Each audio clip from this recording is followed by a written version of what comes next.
What's up, YouTube family? This is Jeff with a little bit of everything home services. And today, family, I'm coming to you with a pretty, not too bad job. I'm on the job site and I replaced the water heater at this location. And what I found when I went to go turn the water off at the shutoff valve inside the house, it wouldn't turn off. And it has a gate valve. So that gate valve, family, if you have a gate valve, change it and put a ball valve in, because those gate valves over time go bad when you go to open or close them. They break on the inside, restrict water flow, and also the pressure reducing valve is bad. So I'm going to change both of them out. So I'm going to let you check it out.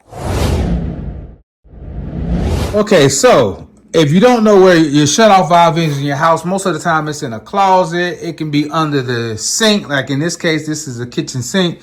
It's underneath it down here. It can be in a garage. It can be many different places. But in this particular case, this is your pressure reducing valve. And when you turn the water on, you hear knocking going on. And it's knocking because this pressure reducing valve here needs to be replaced. So that's why you hear the knocking in the pipes. And then this shutoff valve, this is what I was talking about when I was talking about a gate valve. So and once I take this out, see, it's called a gate because think about like a bridge or something. So when you screw this, when you turn it to the right clockwise, there's a little ball inside of here and it goes down and closes to shut off the water. And when you turn the other way, it lifts up to allow water to flow in. Well, the little stem that's on the inside breaks. And that's when you have a problem. And that's what happened in this particular case. So what I'm going to do, I'm going to change this out altogether. I got the water turned off outside. I'm going to cut the PEX pipe here, and I'm going to cut the PEX pipe here, and they're going to fit a new shutoff valve and a new pressure reducing valve. All right, so see this little arrow? That lets me know water's flowing this way. So what I want to do is I'm going to cut it here, and I'm going to put a new shutoff valve. So when you shut it off here, you can easily change the pressure reducing valve in the future, just like they did here. Except here, it's not so easy to change this pressure reducing valve. I don't want to do what they did. I'll show you what I'm going to do that will be different.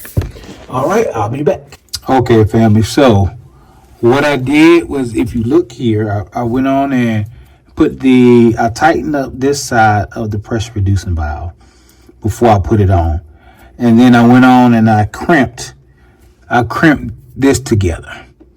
That way, this is good and steady. I don't have to worry about this side anymore. Now I just have to worry about this side. My shutoff valve, I haven't crimped that down yet, because if you look careful here, you see this going straight across here. It does not line up at all here. So what I'm going to do is I'm going to bring this side out here. I'm going to put an elbow on here. So a piece of PEX, elbow, another piece of PEX, going straight here, and that way it won't be straight, but it'll be better than it was before, because it's offset, and they had it all turned crazy and coming back to do work on here. You always want to work like you're coming back.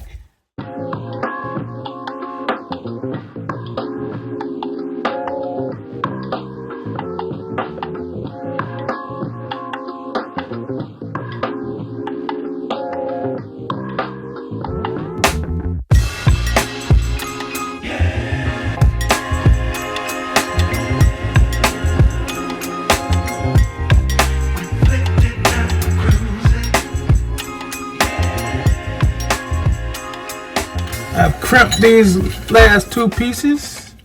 Well, the two previous pieces before I crimped this last one. I only have one more crimp to do, and that's right here with the shutoff valve. So before I crimp that, yep, that's much better. Perfect. Yeah, that's much better. So I'm gonna go ahead and put this back. Put this ring in between here. All right, so I'll tighten it up once I crimp this down. All right, so yeah, I'm wondering if, there we go.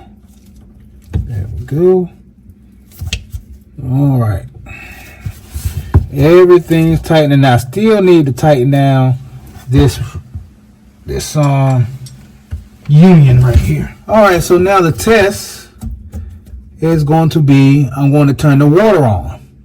Going to turn the water back on, and incoming water comes this way and through the valve, and I may have to make an adjustment to the pressure. So I'm gonna get my gauge and put it on the outside faucet to see what the pressure is, because I might have to adjust it.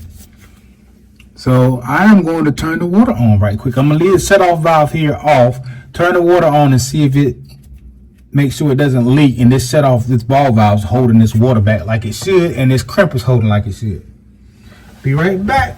All right, so I am back, and I see there is no leaks, at least coming up to here. From the incoming water up here, it's not leaking here, so let's open it up.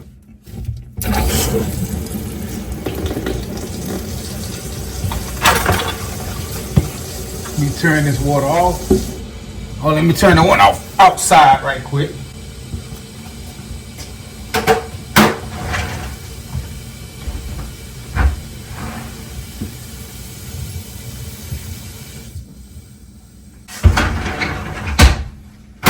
All right, we are cooking with oil. No leaks. Let me let you get another look other than this side view.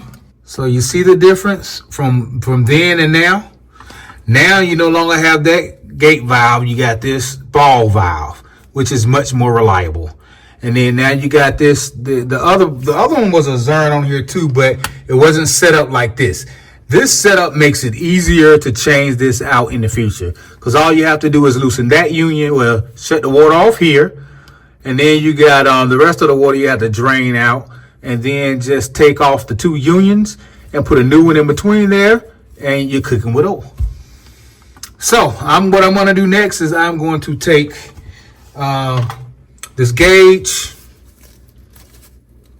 water gauge, right? I'm going to hook this up to the outside faucet, turn it on, and then I'm going to turn on the water in the house, and I want to see what the pressure is and see if I need to make an adjustment to this valve right here, to this pressure reducing valve. But other than that, family, the repair is fixed. There's no more knocking when you turn the water on. It's all good to go. I want to thank you for taking the time to check out the video. Talk to you soon. Have a blessed day.